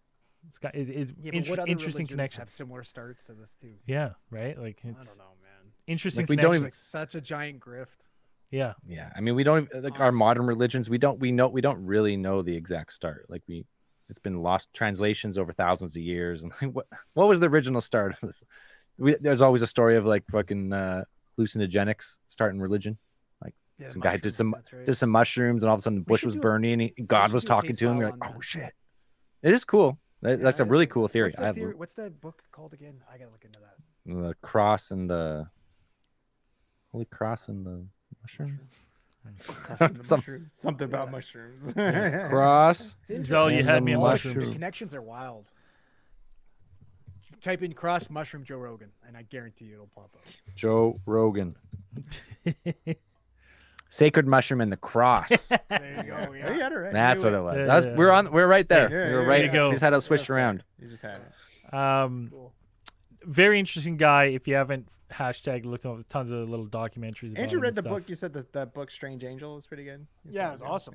Mhm. was really I think good. there's also I a did- limited TV series based It's on at that my book, reading level right? too, which was nice. Yeah. Not enough Yeah. pictures though. Not enough Nice. pictures. Yeah, You need some illustrations of. Um, yeah, I Jack Parsons jacking it. Yeah, Yeah. that'd be Yeah. fun. Scientific reasons, of course. The worst Diagrams. kids book ever. This week we got a theory of the week. Big theory of the week. Big So- time. Big one. Big one. We never wrote his name down in the fucking thing. So big that it didn't fit on the page. So big that- big, Damn it. It's it huge. didn't fit on the page. My phone is my webcam, so I can't pull it up. I got it. We're live. Fanfare. Drum roll, drum roll. The theory of the week is Dark Mountain Cult. Dark Mountain Cult Dark on Mountain. Instagram. Cult. Yeah. What kind of call is this? Is it jerk off cult? It is now. Yeah. Because we were like, new logo, new logo, new logo. and our prayers were answered. Yes. So the winner of, as everyone knows, we've been looking for a new logo. We've had a contest running for the past while, and the 12th hour, right before midnight, we had a submission that was dazzled us. Mm. Right, everyone loved it. Boom. Unanimously, we went, shit, this is it.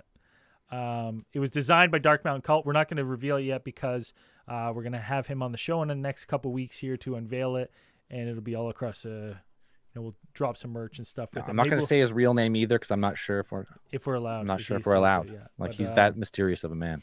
But let's just say this logo was He's a cultist. so amazing. Could be a cult, very a cult. He could we be all loved it. practicing sex magic Right That's now. how I came up with it. right now. And He actually saw the new logo in his jizz, and that's what inspired That- the fucking In those few seconds May or of may not be orgasm, true. he came up with the logo. well, what happened was it was like Zell message. He's like, "Yo, I was just having a session, and I happened to scroll through Instagram, saw this logo, and the three of us were like, us too. We were just At the happened to be same- in sync. The sex jerking magic was at an all-time high, and this logo was born. Mm. So we're gonna drop it some search. Maybe we'll order us some shirts on. Convergence of cum. Yeah. Ew. Disgusting. We're gonna cut that out. Cut it. I'm gonna edit it out. And then we'll expedite some shirts and stuff to unveil it in the next coming weeks. It's really awesome. We can't wait to show you guys and have some merch with Yeah, it. we're gonna organize to get him on the show as promised, and we will be on whenever we get him on the show to unveil. We'll also reveal the second and third place. A lot of great entries. Dude, so many A lot of fucking great awesome entries, ones. It's going to be really hard. Honestly, it was Those His 2, is- 3 are going to be really tough to check. yeah, go. it was honestly so close. Everyone had Skytrain should have took it. amazing designs. There's a good one. There's some really creative Yeah. ones. Really creative ones, funny ones, people with just a whole bunch of amazing submissions. It's going to be tough. We're going to have to sit down and kind of hash this out. But thank Dark Hell yeah. Mountain Cult. You're the theory of the week if you want to check out his work. Hopefully he didn't post it. Don't check out his work. He hasn't posted. There's Okay, no good. way. He's a professional. But if you go look, yeah, he's got some good stuff, man. He's at Dark Mountain Cult Instagram, can't miss Yeah. him. He's awesome. Yeah. All right. If you're not supporting the show and you want early access, ad free, support your favorite podcast, support your boys, got to go to alientheorist.com, hit that support tab. Pretty much sponsoring this episode. This week's newest supporters, we got Black Ron Pond goes up to a full year pledge. What a beauty. OG. This guy's been a long time Oh. listener. He's an OGP for sure. Oh. Yeah. He actually wanted his artwork. You can see it just in the booth there. One of his first, when he started doing art, Yeah. he drew an ATT logo. Ah, and so I, yeah, That's a he's Black still Ron doing Pond it. original. Yeah, he's doing It's some that's our stuff. OG. Like when he first started, I got it in the recording booth back Yeah, there. It's nice. fucking awesome. Nice. Cool. We got Sir Frothington, Aaron Parker, and a full year top tier pledge by Prolapsius Whoa. G. Woo! There we What go. a legend! Full year top tier pledge. Fuck That's yeah, fucking let's go. dope, man. That guy's performing Let's sex magic for go. sure. Oh, 100%. All that guy's Sex dreams are coming magic true. on him for that. Let's Yeah. go. Yeah. We got Devimon, Solid Lib, Yeah. Austin Weens, and Vicky Koblenz. Yeah. Hey, listen. Thank you very much for supporting the show. At that $10 tier or more, you're in our prayers, if you know what I mean. Your dreams are coming true. Your dreams are our dreams. Sex magic is being performed. And as we always say at the end of these things, keep those eyes on the skies. seen after hours.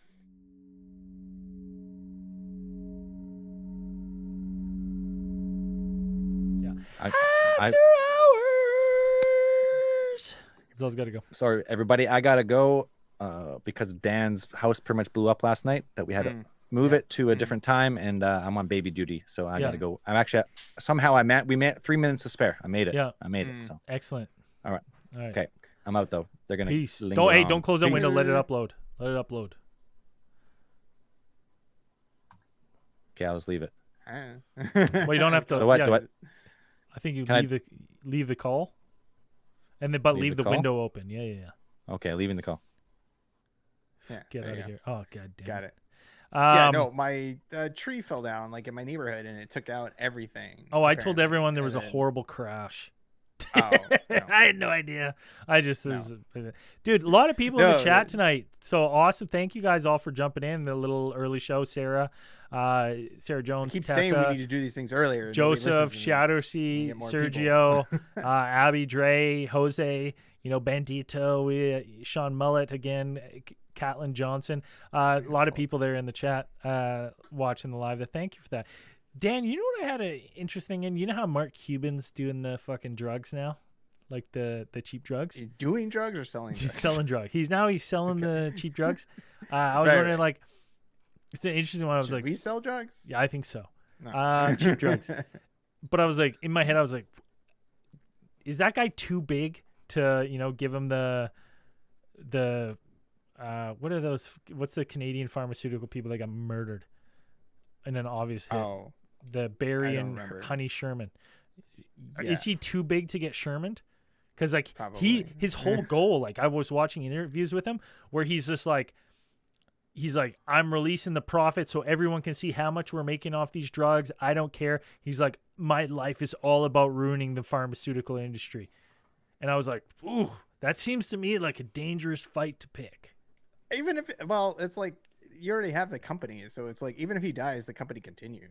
Like Yeah. it's still like, I'm sure you would have made provisions for something Well, like that if it happens. I think Barry and Honey Sherman's company, once they died, got absorbed by other companies. Got bought up, I all the don't know. shares. Apotex. Yeah, Apotex. Okay. I was asking if you guys thought Mark Cuban was too famous to get Barry and Honey Sherman now that he's dabbling in cheap pharmaceuticals. He's cheap. He's been. I mean, it's been a couple of years since he did that, right? Or is it? Yeah. no, Don't he to started, take down like, Pretty fucking new. 2 years. Purdue. Purdue Pharma should not even be in business anymore. Those sons of bitches. So I just finished Matthew McConaughey's memoir, Green Lights, today. Give me the Picked up, green light. and I heard he's Jason Bateman ready to go. Blew up at him on a Go. podcast or something. Like I read that. Jason on the Bateman highlight. did?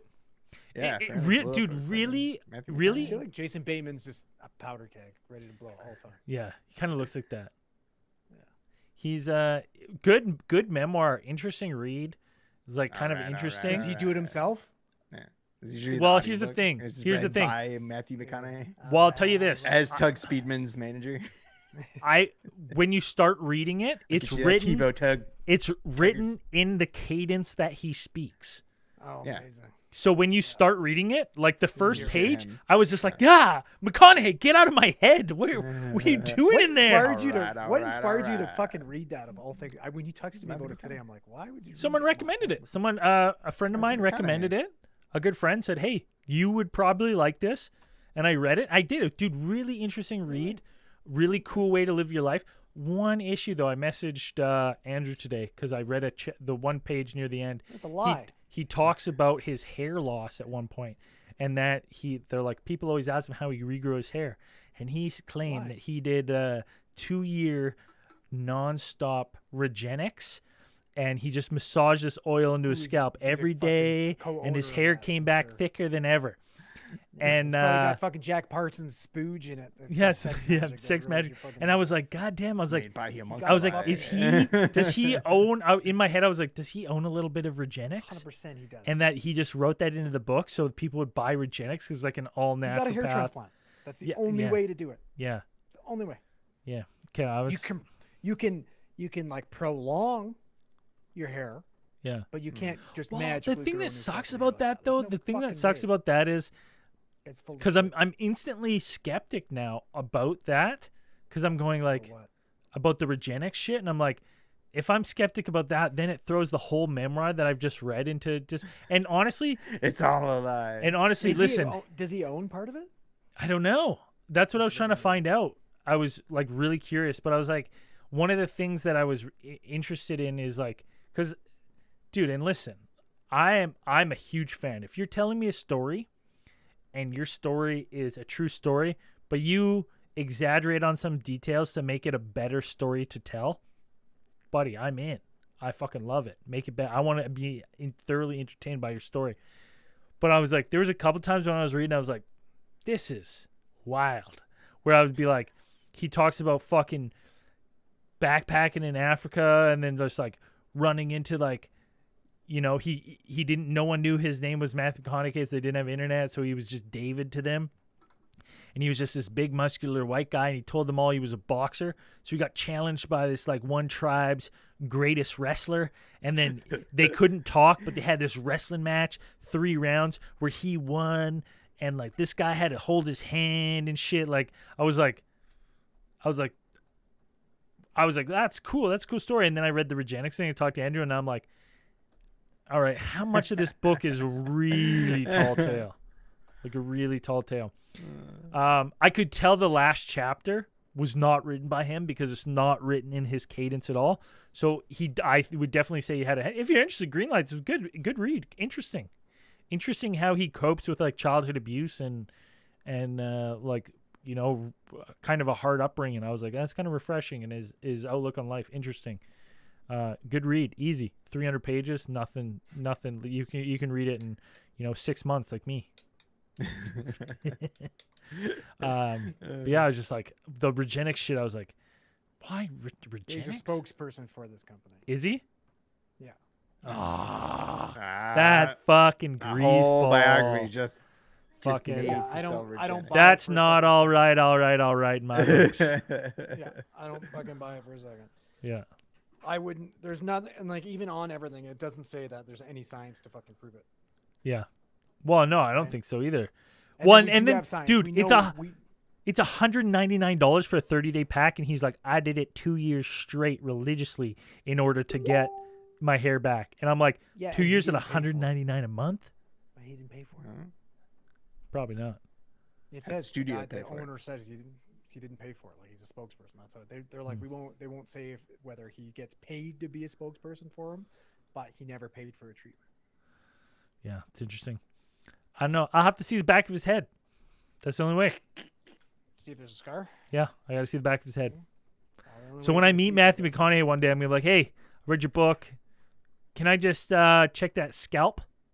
Can I check that I'm scalp?" always bummed Sahara didn't do better. I always wanted to see more of those. That was a great movie. movies. That's a Clive Cussler. Yeah, it's a Clive Cussler book. Yeah, Dude, it's he- I always wanted to see more of those. I wanted to because it's fucking the Dirk Pitt. Like it's like such a ridiculous. You know thing. what's a weird Dirk thing to Pitt me the is main like character. the Those are roles fun books too. the roles that I was looking forward to him talk about in that book that I thought he was going to get really involved in were very minuscule. Like Dallas Buyers Club that got him the best actor, Interstellar, True Detective. These were all really, really small Tug Speedman's man. portions. He didn't once mention that movie. Well, I'd Never once Best mentioned of Tropic Thunder.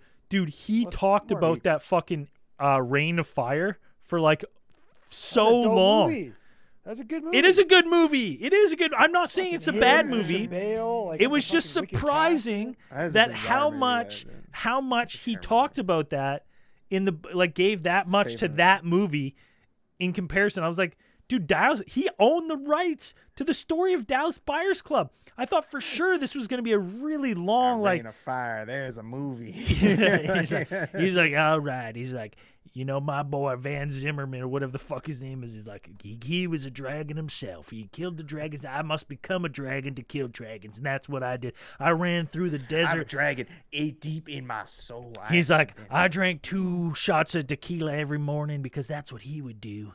And I'm like, who fucking cares about Rain I and Fire? was the dragon. Matthew. And praying for my role, I became. The Yeah, he's like, dragon. I I don't know became if the you have to dragon. method act to get into Yeah. All right. man. I spent 8 months having people just call me dragon. He literally, this is not a joke. He goes, at night I just run out naked into the farmer's field and just tackle a cow.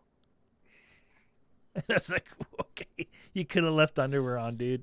Dude, Oh, he's like, get the underwear dirty. He's naked a lot, man. You know that guy's got a hog by the amount of times he describes himself naked. Because, listen, none of us are naked in any of those stories.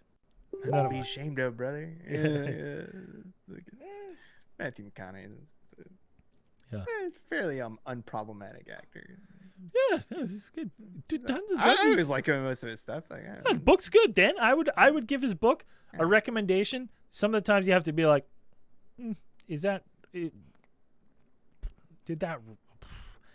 Well, no, you already told me that the Regenix shit is bullshit. So why would I believe anything? Yeah, in the book that's anymore? true. The Regenix stuff is what's such a weird part near the end of the book where he's just like Regenix 2 years straight, It's just and I was 8 like, pages of Regenix over and over and over. I was again. like, God damn. It's like a fucking coupon in the back of the book that you can Yeah, pull out. Regenix. He's like, you go ahead to Regenix.com and you type all right for 15% off. First treatment. It's interesting. I've set a goal for myself. I'm trying to cut down on my phone usage. All right. Because I'm back at work now, so I just get really bored at work, and work's pretty slow. So it affords me a lot of time to go on my phone if need be. And like before I left, dude, like if I worked a 7-hour day, it was not uncommon for me to be on my phone 4.5 hours. Like I do not do a lot of work, right? So I was like, you know what? With that time, I want to read more. So I'm gonna try to read at least 5 more books before the end of the year. I don't understand. Like, it's amazing that you can do all this at work. Yeah. Yeah, I fucking wish.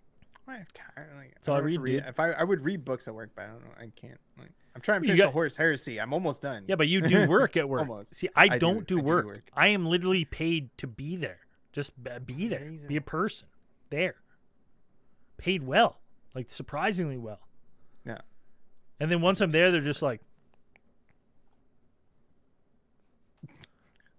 do you want to do this? And I went, is that my job? And they're like, no. And I'm like, can I wish I be could say forced to that. do that? No, you can't. I was like, okay, well, I'm just gonna Not gonna do read, No, it's just no. and so I just read books now. I just started the Troop Somebody- horror book. Realized 2 chapters in, I'm like, dude, spooky books, like really scary books, Spooky. tough, man, tough read. My brain likes to I don't know if wander I've on ever- spooky books.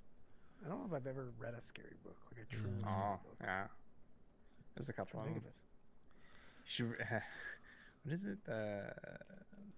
I think it's not even a book, it's a short story. Like H.P. Lovecraft story, like it's like the Whispers in the Darkness, like that one, like Sounds that flipped creepy. me. I was reading that story in a ship engine room, like loud as fuck, sitting there, and like I was scared. Like I was spooked out. I was fucking creeped out. One of the other guys, like one of the guys on watch with me, like just like came up behind me, like tapped me on the shoulder. I fucking dropped my Kindle. I was like, fucking tossed it up there. I was like, fuck. Oh, really? Yeah, it's fucking scary. It's a scary, but it's a scary story. It's a very cool story because it's one of those ones that it's almost like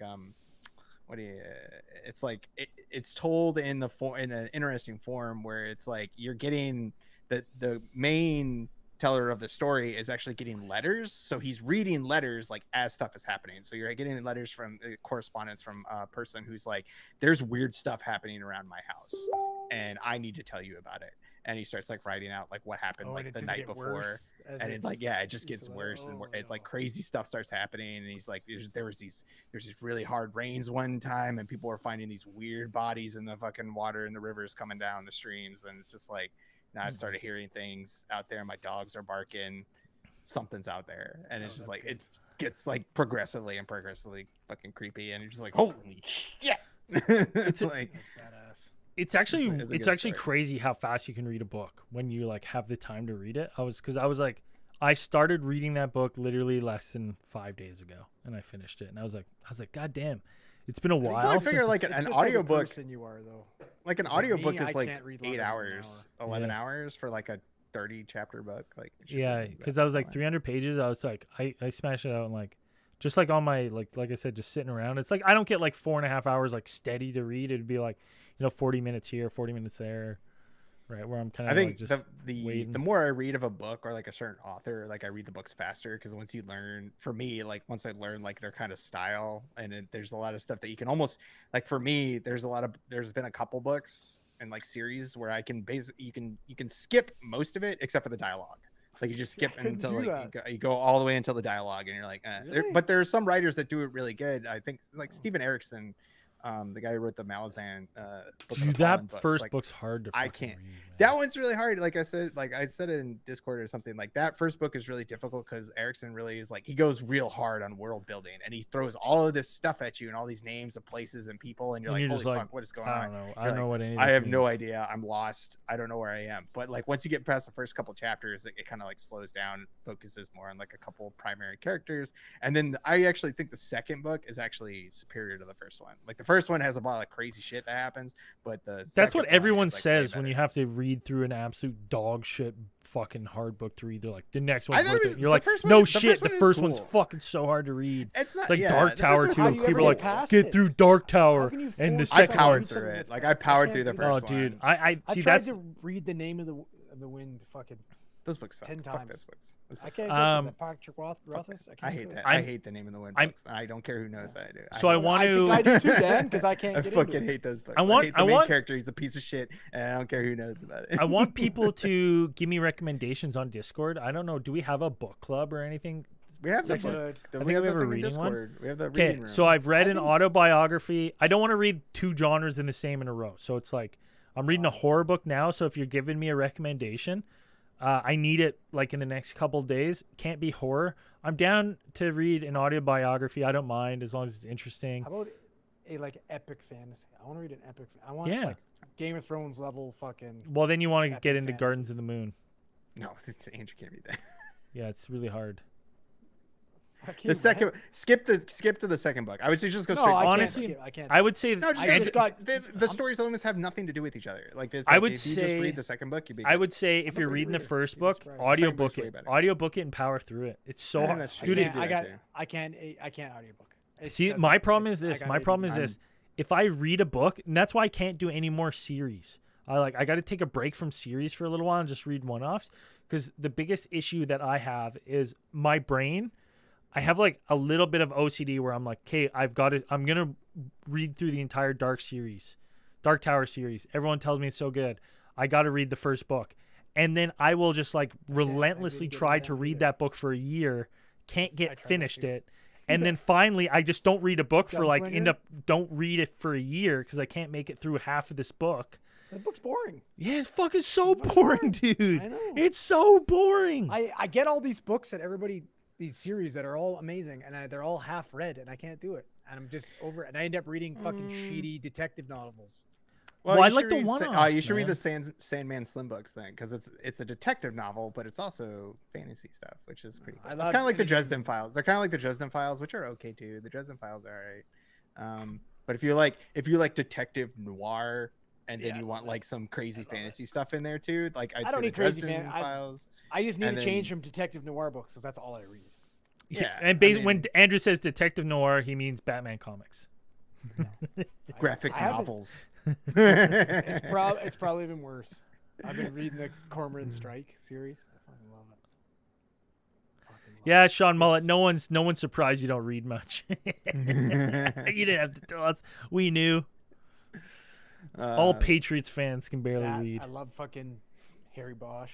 Oh, fucking Harry Bosch is so good. I'm just getting yeah. through Horace Heresy, almost there. I'm on book 50 something. I think it. You know what also sparked me is that I remember my mom used to read to me lots when we were little.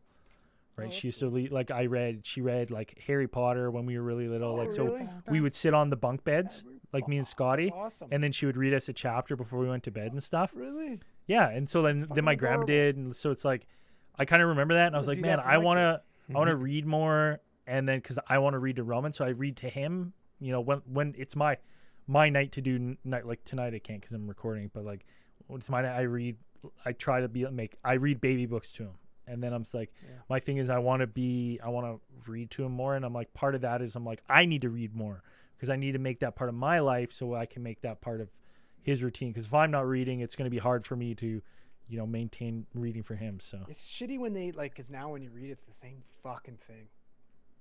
Niall just wants the same book every time now, like Yeah. the same fucking 3 different ones, and it's just like, oh my god, let's pick something new here, buddy. well, I think I don't know what it is with kids that age, and it's like that familiarity of like I like this, but I don't know if I like this, so I don't want to try it. I don't know.